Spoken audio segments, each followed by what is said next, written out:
ये है आपको जो पहले से पता होनी चाहिए। First, stop loss putting in the market, stop loss creation करना और स्टॉप लॉस को यूज करना।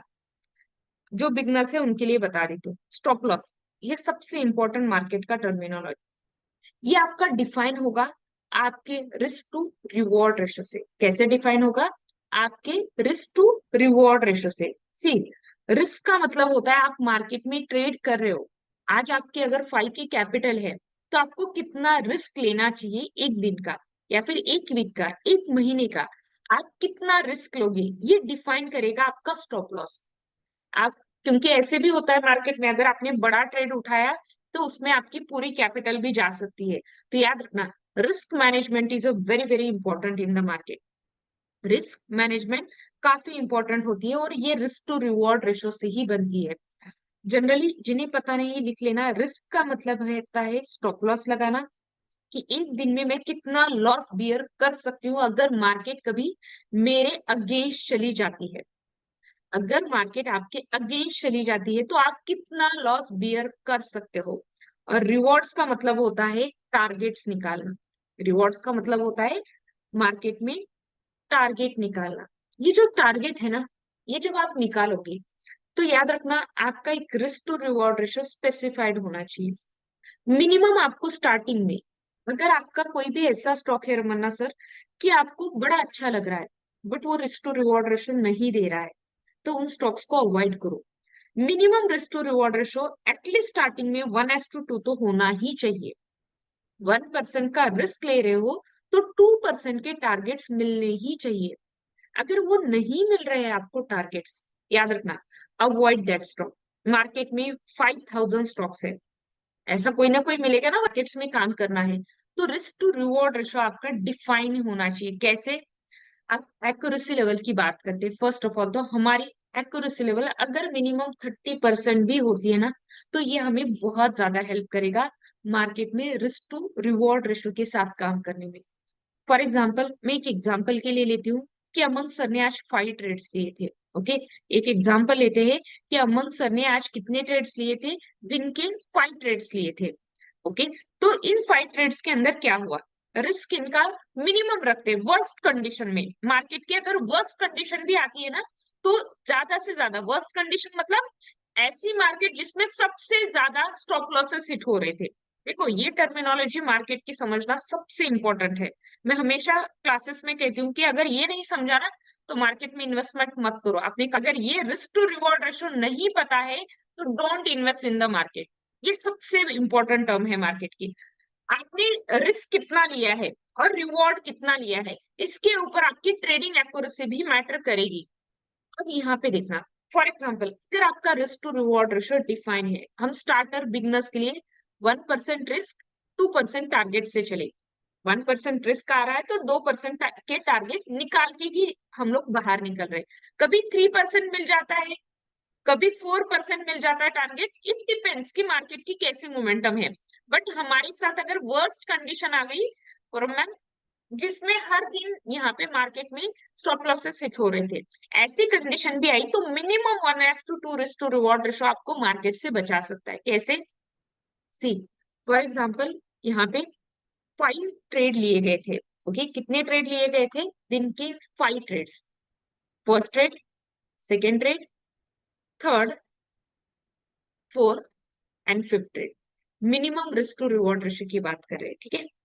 यहाँ पे क्या हुआ? फर्स्ट ही ट्रेड में एसएल हिट हुआ।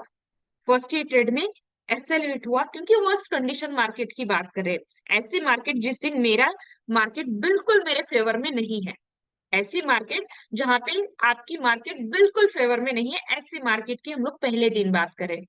फर्स्ट ट्रेड लिया और आपका -1% चला गया। ओके, आपकी कैपिटल का -1% चला गया। अब आप कितने लॉस में हो? -1% लॉस में हो। -1% लॉस में हो। सेकेंड ट्रेड लिया, इसमें आपका टारगेट हिट हुआ। जब टारगेट हिट हुआ ना तो आपको +2% मिले, क्योंकि हमारा रिस्क टू रिवॉर्ड रेशियो कितना था? 1% और 2% था। सेकेंड ट्रेड लिया, आपको 2% का प्रॉफिट हुआ। ओके, बट हमेशा तो नहीं होगा, राइट? हमेशा तो नहीं होगा, हमें ऐसी कंडीशन के लिए तैयार होना है मार्केट की जहां पे हमें maximum time, okay, minimum time accuracy और minimum time risk to reward ratio की worst condition of the market में यहाँ पे मैं बात कर रही हूँ। इससे भी ज्यादा मिलते हैं कभी कभी, बट हम लोग वर्स्ट केसेस देख रहे हैं। अगेन यहाँ पे क्या हुआ, थर्ड और फोर्थ के भी आपके समझ लो स्टॉप लॉसेस हिट हो गए। मतलब आपकी सिर्फ 30% एक्यूरेसी है, 5 ट्रेड ले रहे हो तो सिर्फ 2 ट्रेड सक्सेस जा रहे हैं, राइट। 30% एक्यूरेसी भी है तो भी आप एक प्रॉफिटेबल ट्रेडर रहोगे, लॉस मेकिंग ट्रेडर नहीं रहोगे अगर रिस्क टू रिवॉर्ड रेशो पे काम करना स्टार्ट कर गए। सी, 2 ट्रेड्स आपके लॉस में चले गए, अगेन -2% चला गया आपकी कैपिटल का। कितना चला गया? -2% आपकी कैपिटल का चला गया। अब ये जब -2% चला गया, सी, जस्ट 1 मिनट, यहाँ पे ऐड कर देते हो। ये -1% गया, ये -1% गया। लास्ट एक ही ट्रेड बचा था जो आपका सक्सेस हो गया, दैट इज अ +2% आपको मिला ये ट्रेड सक्सेस होने के बाद। ओके, देखो इसे कैसे देखा जाता है। जब आपको एक लॉस मेकिंग ट्रेडर नहीं बनना है तो पहले इस पे काम करना क्यों जरूरी है। मेरी एक्यूरेसी कितनी है? सिर्फ 30%, 30 से भी कम। अगर मैं बात करूं तो मेरे में सिर्फ 30 से भी कम एक्यूरेसी बन रही है। मतलब अभी तक मैंने क्या किया है, सिर्फ 2 ट्रेड, 5 में से वर्स्ट कंडीशन मार्केट की बनी और 2 ट्रेड सक्सेसफुल हुए। कैलकुलेट करना, -1, -1, -1 कितना हुआ? मेरी कैपिटल के 3% चले गए वर्गेश सर। मैंने जो पैसे लगाए थे उसमें से 10,000 में से 3,000 चले गए, लेकिन मेरे 2 ही ट्रेड सक्सेसफुल है। 2%, 2%, 4% मिले। यस, अब बताना इसका रिजल्ट क्या आएगा। -3 + 4, you are still 1% profitable trader, yes और no? Still you are in the profit of 1%।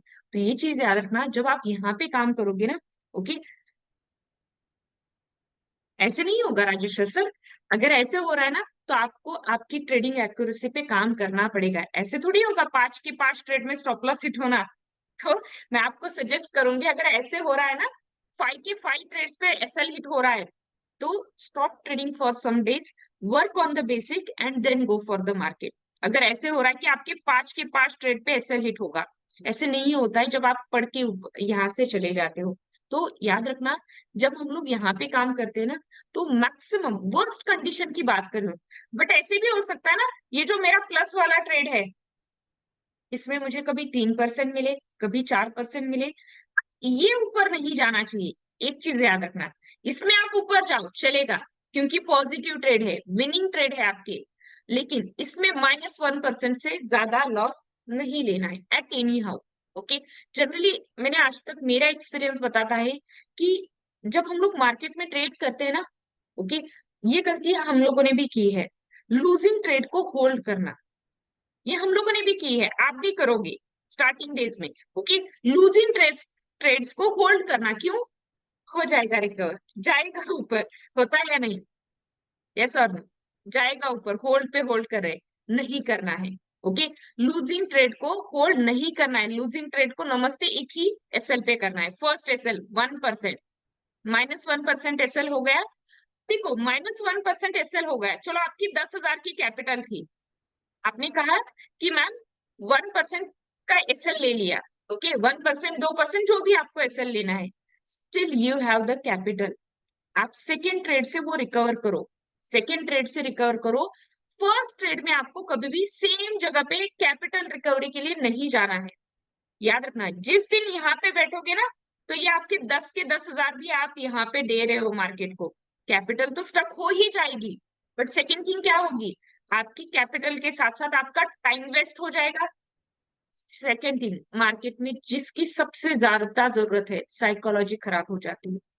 वो निगेटिव चीजें देख देख के ना साइकोलॉजी खराब होती है। तो आपका जब फर्स्ट एसएल होता है, कोई भी एसएल हो, ओके, आपका स्विंग ट्रेडिंग का एसएल हो, आपका इंट्राडे ट्रेडिंग का एसएल हो, कोई भी हो, अगर आपका फर्स्ट एसएल हिट हो जाता है तो don't wait in that stock. आपके कितने जाएंगे? ज्यादा से ज्यादा 500 जाएंगे, 1000 चले जाएंगे, but think like that, you have still 9,000 rupees to trade, जिसपे आप नेक्स्ट ट्रेड लेके रिकवर करो। नेक्स्ट ट्रेड लेके रिकवर करना जरूरी है। अगर इसी में बैठे रहोगे ना, ये 10 के 10 तो यहाँ पे ये स्टक हो ही जाएंगे, बट अगेन आपको नेक्स्ट कैपिटल अरेंज करनी पड़ेगी। तो ये चीज याद रखना, अगर अरेंज करना बार बार आपको आदत लग गई ना, तो वो चीज अच्छी नहीं है मार्केट के अंदर।